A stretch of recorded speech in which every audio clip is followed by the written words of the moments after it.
Hello guys, welcome to exam review questions on Engine 308 Engineering Mathematics 2. So we are going to start reviewing some exam questions which I believe are important for you to know how to solve before entering the exam hall. So I'm going to start with linear algebra, and we're going to dive into the solution of this question. So quickly, you want to find the value of k for which the following equations are consistent. So let me assume that you've been doing some preparations on your own prior to now, so that as you're watching this video, I will expect you to know one or two little things about matrices, determinants, and all those stuff. Okay, so I'll try as much as possible to explain along the way, but I assume that your hands are already strong to an extent. So please subscribe to this channel and hit the notification bell to stay updated from now to your exams. I'm gonna be posting updates on videos that contain solutions to some critical past questions which I believe are challenging for you. And yeah, you should stay tuned, okay, and subscribe, share to your friends as well. All right, so let's dive in. Find the value of k for which the following equation is consistent. So I'm giving x plus y minus k equal to 0, equation 1. I'm giving kx minus 3y plus 11 is equal to 0, equation 2, and I'm giving 2x plus 4y minus 8 is equal to what? 0 in equation 3. Now this is a very tricky question. As you can see, we have only two unknown variables and the rest are constants. So before you dive into the solution of this equation, you have to rewrite the equations, okay, in the form. You have to write it in the form that ax is equal to b. All right, so this is the standard form of writing linear non-homogeneous equations. So what do I mean? So you're writing x plus y equal to k. All right, then you're writing kx minus 3y is equal to negative 11, and you're writing 2x plus 4y is equal to 8. Okay, so these are the new equations. So equation 4, equation 5, and equation 6. So like I said earlier, you want to find the value of k that will make this set of equations consistent, but we need to notice, okay, this is the most important part. Notice that we have two unknowns, okay, two unknowns. That means x and y. So two unknowns, x and y, but we have three equations, three system of equations. So you have three equations, two unknowns. So what does this imply? So it implies that for our system to be consistent,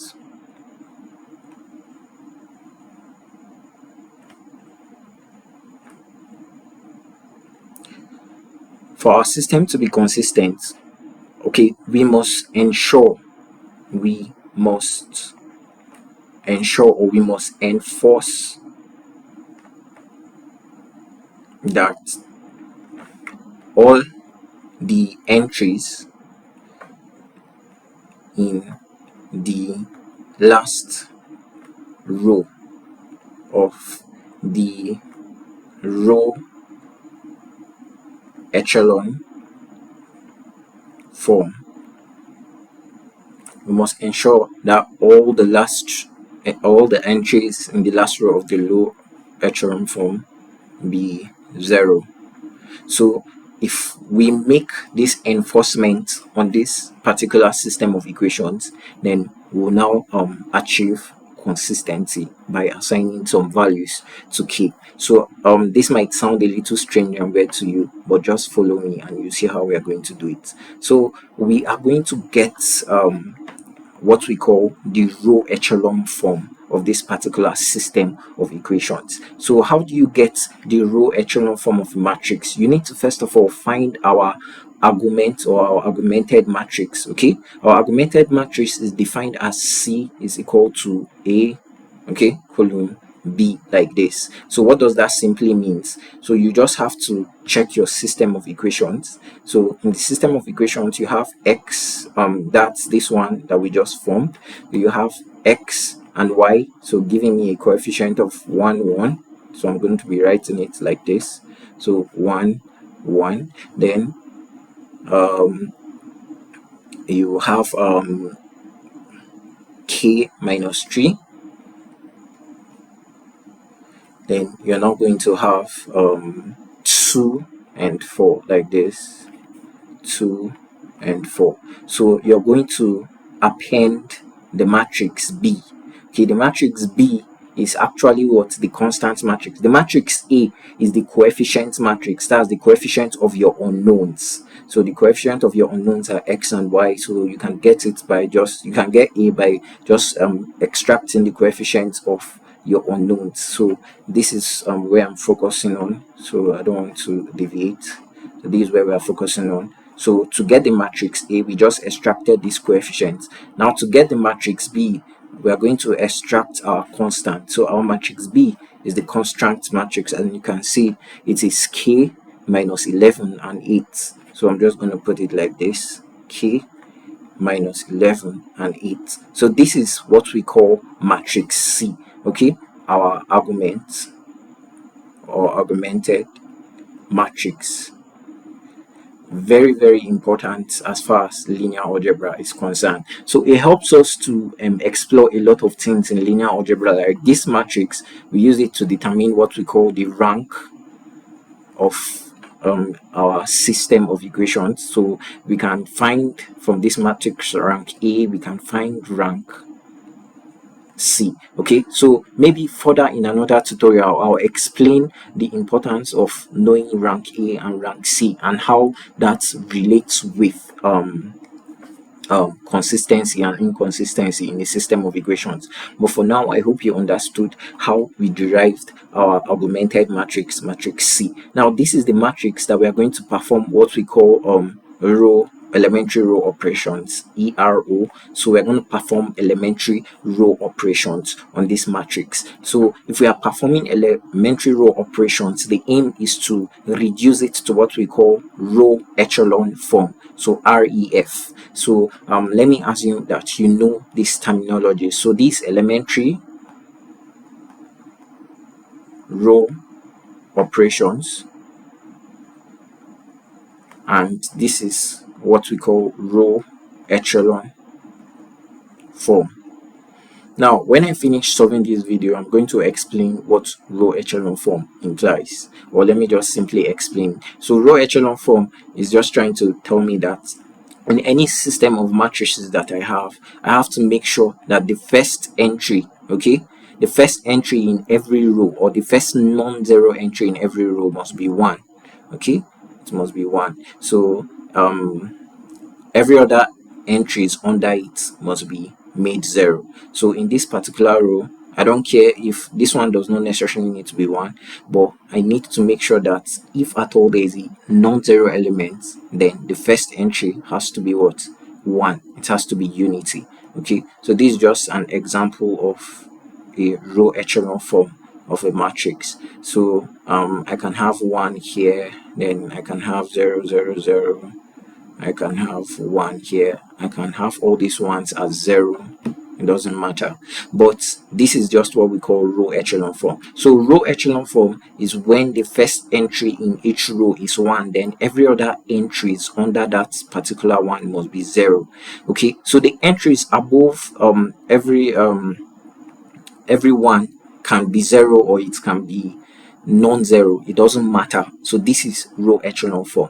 But there's another one we call reduced row echelon form. Okay, reduced row echelon form. So in the case of reduced row echelon form, which we are going to see in another problem, you just have to make sure that, of course, the conditions for row echelon form will apply. That means the first element in every matrix, or the first element in every row, sorry, of your matrix should be made 1. Then all the entries above that one must be made 0, like this. Must be made 0. Okay, all the entries above that one must be made 0.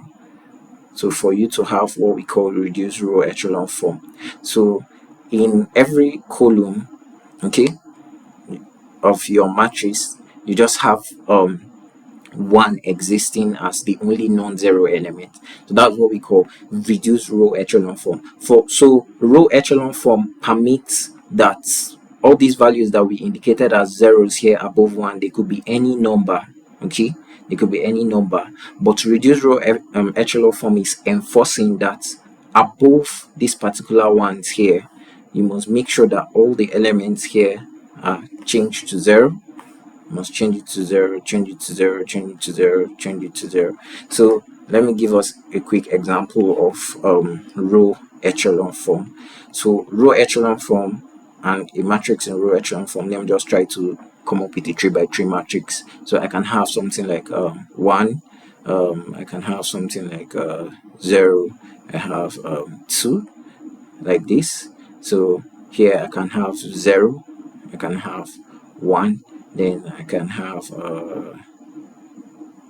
0 here, and I can have 0, 0, then I can have 1 here.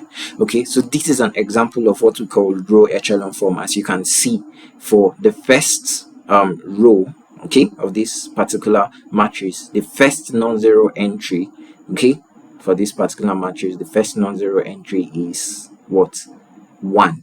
So it must be 1. Everything must be 1. So in the second row, the first non-zero entry is 1. So let me just expand this row echelon form matrix so that you can see that we can be very flexible with it as far as we know what we are doing.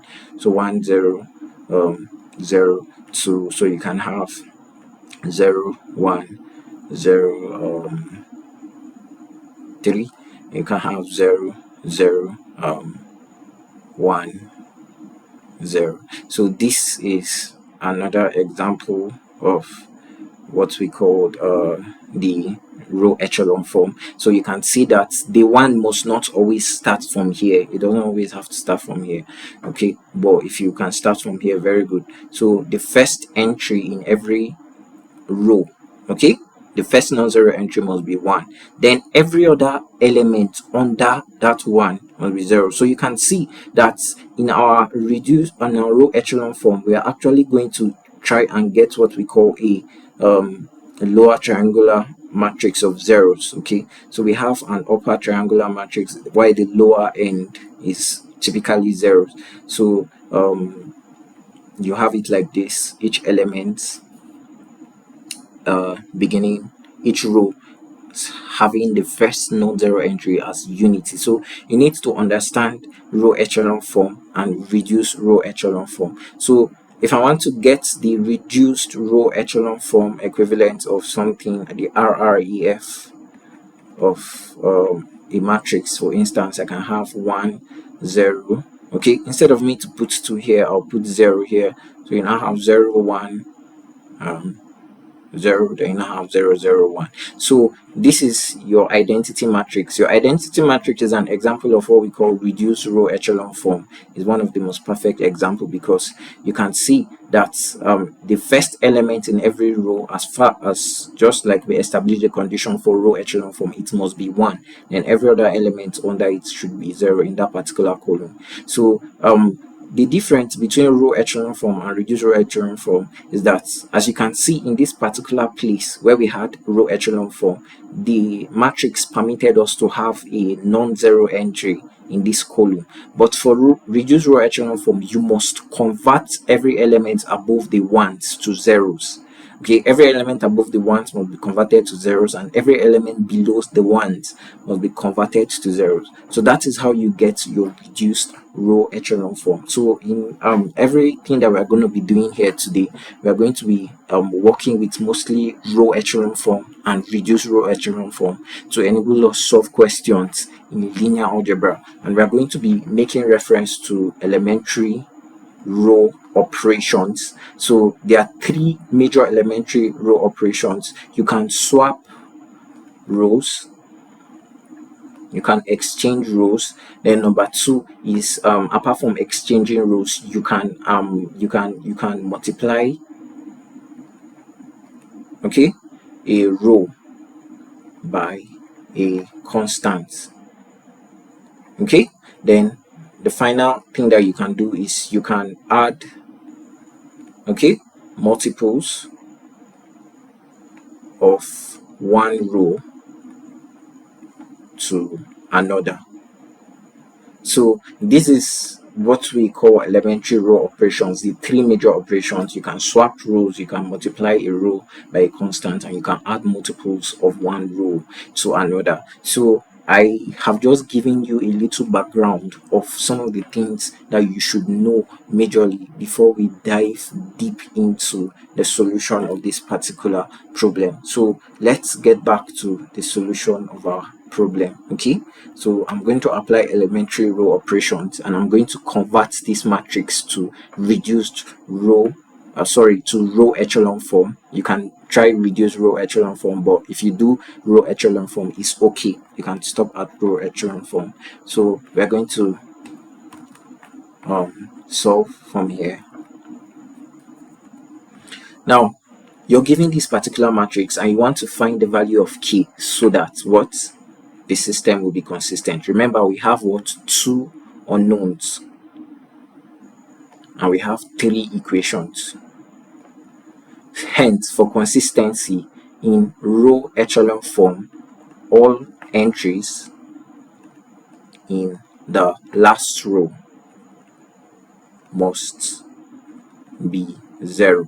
So that's what you're going to do in row echelon form. All entries in the last row must be 0 for our system to be consistent. So in solving, the first thing we are going to do is we are going to try to convert to row echelon form. So this is my target. I'll start from here. So this is row 1, row 2, and row 3. So this is how we normally do it. If I want to make this particular element 0, I'm going to say R2 is going to be equal to R2 minus KR1. Now this is what will happen to this matrix if I make this transition. It's always important to write your row operation before you actually carry it out on the matrix. So R2 is equal to what?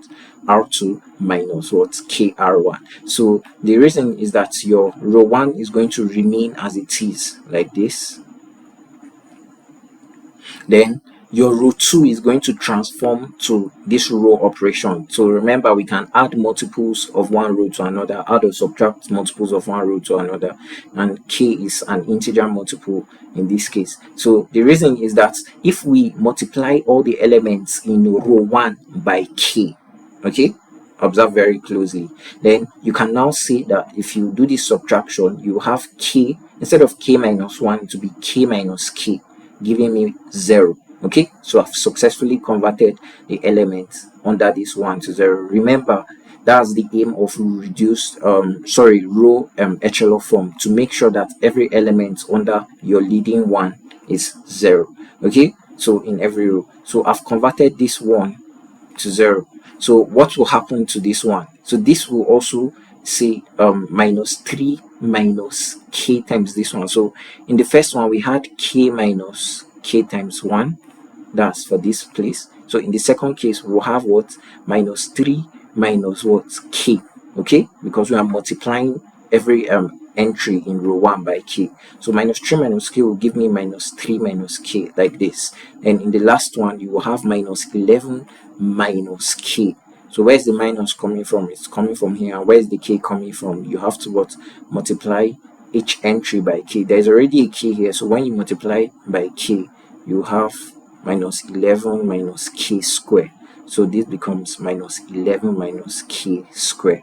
Okay, so now we can also attempt to convert this 1 to 0. So who can guess the operation that we'll do to convert it to 0? We can do two operations at once. So our new row 3 will be the former row 3, okay, minus 2 row 1.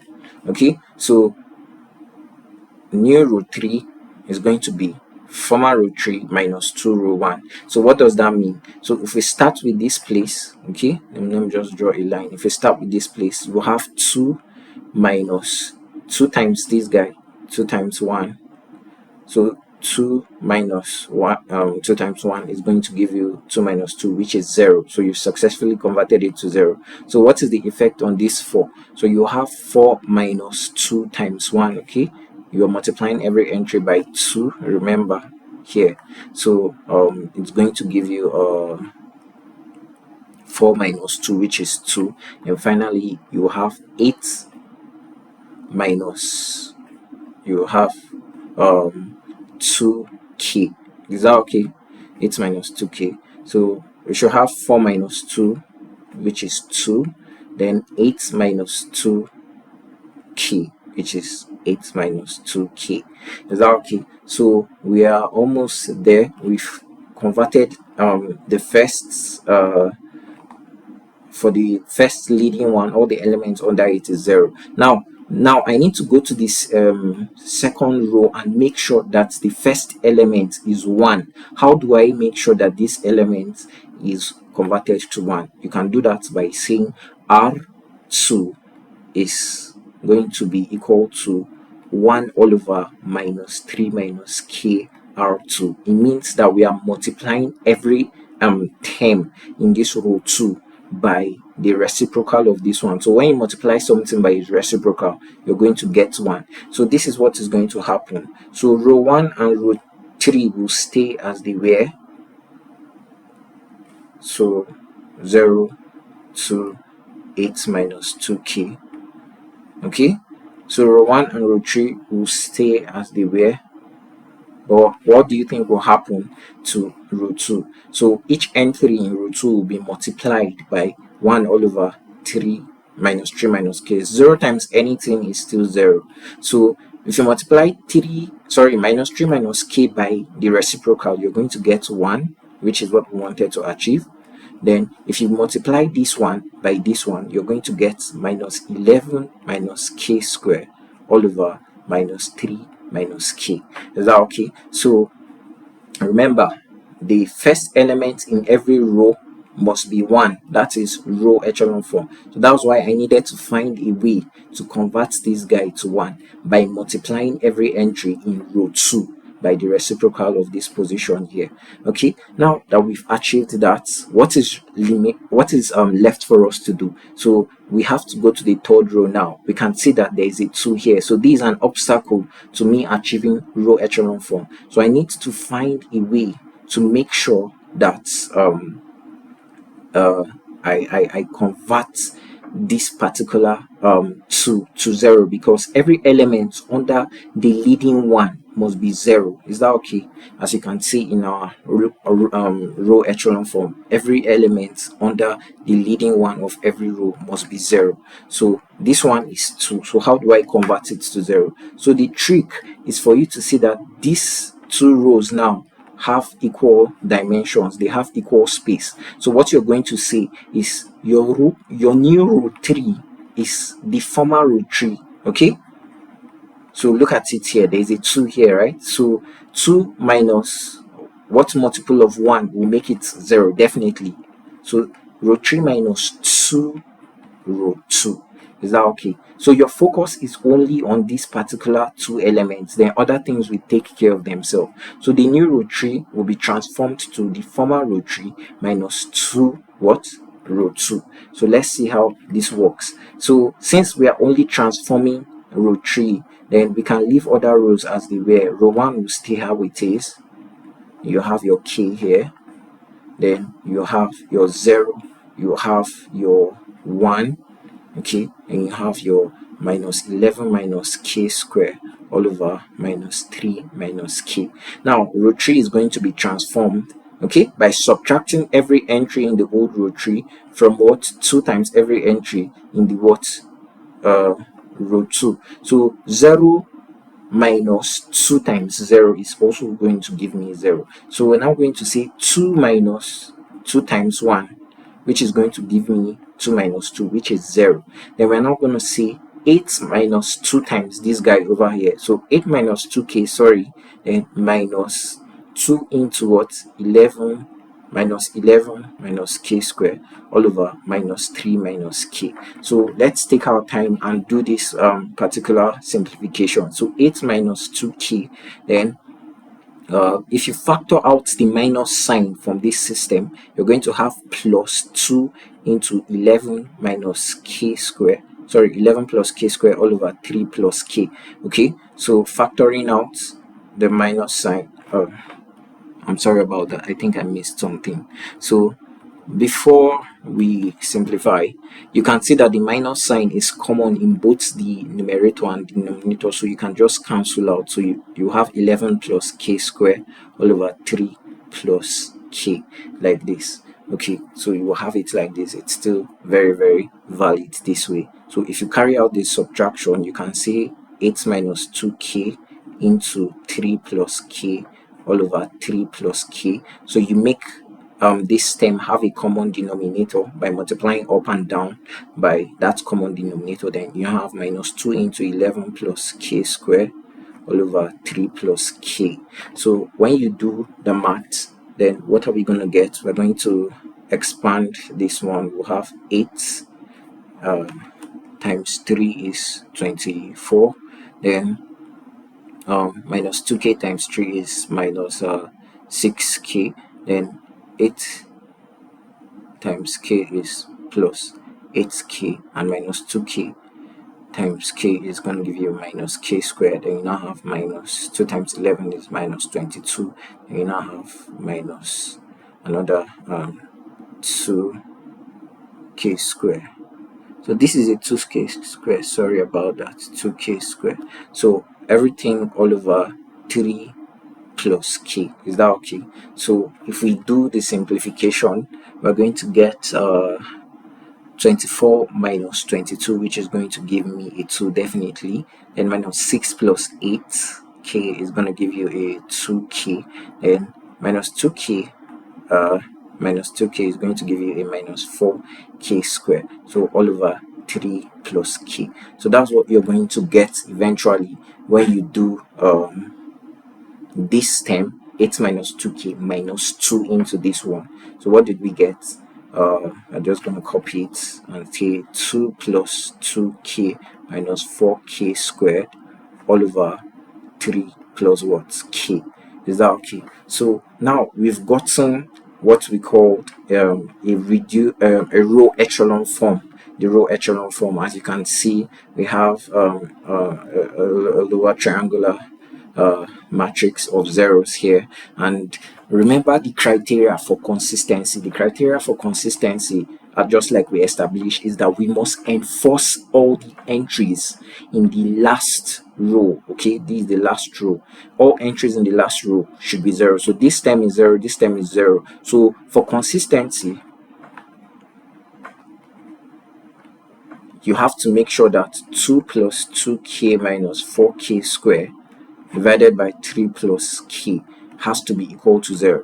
Okay, so I might not really be able to explain the theoretical background behind this at this particular video, but just take it like that for now. Anytime you have a system whereby the number of unknowns is less than the number of equations you are given, you have to make sure that all the equations that are in excess of the number of unknowns, for your system to be consistent, you have to enforce all those entries to be 0. All the entries in those rows that spilled over to be 0. In this case, the row the third row is spilling over because we just have only 2 unknowns. So 2 unknowns normally should just have just 2 equations, system of equations, but since we have 3, we have to make sure that every entry on that third row have to be 0, okay, in our row echelon form. So if you solve this particular equation by cross multiplying, you're going to have 2 plus 2k minus 4k square is equal to 0.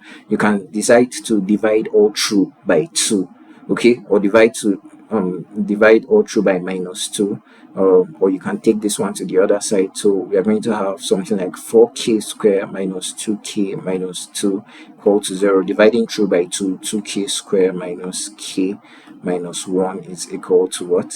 0. So we're going to factorize. Okay, so we're going to factorize this, and once we factorize it, we're going to get the values of k such that our system will be consistent. So 2k square minus k minus 1 equal to 0. 2k square minus k minus 1 equal to 0.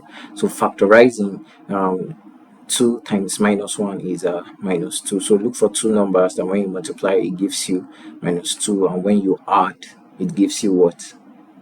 Definitely it gives you minus 1. So that should definitely be minus 2 times 1.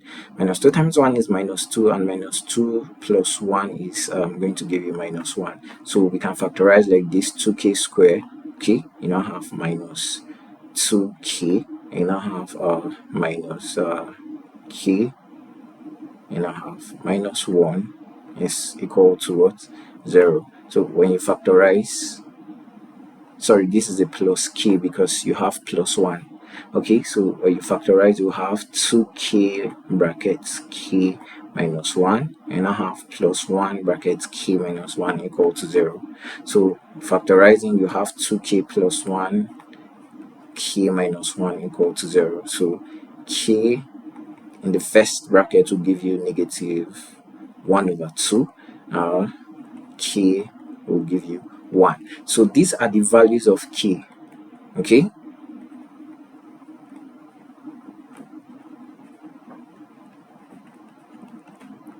our system will be consistent. Okay, so this is how you solve this particular exam problem. I know I explained a lot of things here, but the most important thing is you need to master your elementary row operations, and you need to be able to convert your system to to row echelon form. Okay, row echelon form is okay. If you want to go further to reduce row echelon form, you can still go for that, but from practical books, you can actually work with row echelon form. So when you convert it to row echelon form, you now have to work with the last row, okay, and do your analysis. So row echelon form and reduced row echelon form helps us to find the rank of a matrix, and helps us to understand other things about the system, such as when the system will have unique solutions or infinite solutions or no solutions. So we're going to get to those examples, but in the meantime, I hope you understood this video. Please, if there's any question or any comments, you can drop it for me in the comment section, and I'll be glad to attend to you. So in the meantime, watch out for the next video on linear algebra, and we're going to be solving for the inverse of a matrix using Gauss-Jordan elimination, or what we call the reduced row echelon form. So thank you for watching. Like, subscribe, share, and see you in the next video. Bye.